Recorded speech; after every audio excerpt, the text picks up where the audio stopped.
Savin thalera chol na ka song china ti hare na ka silo atopa lalpa ne na ka kile chi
Let's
kani Krista cinca kani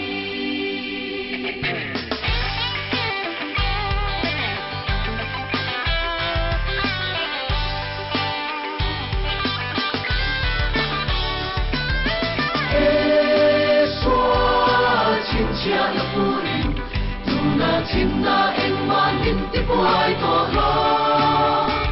Aku terken kanyang nea, ditang kani Krista cinca kani.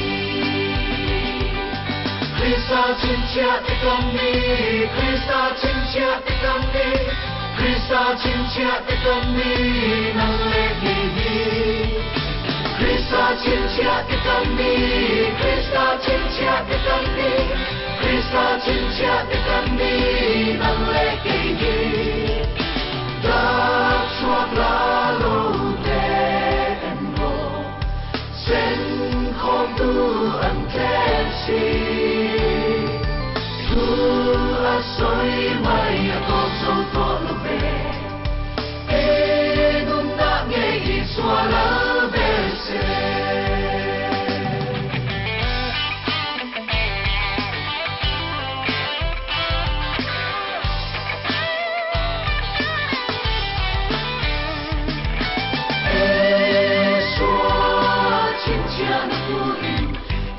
Cinta engman inti puai tola. Aku terken kanyang nea, ditang kani Krista cinca kani. Krista cinca kami, Krista cinca kami, Krista cinca kami nang legini. Krista cinca kami, Krista cinca kami, Krista cinca kami nang legini. Tak suat lalu dengo, sen kong tu antensi, tu asoi mai ako so to lobe, enung tak ngei suara verse.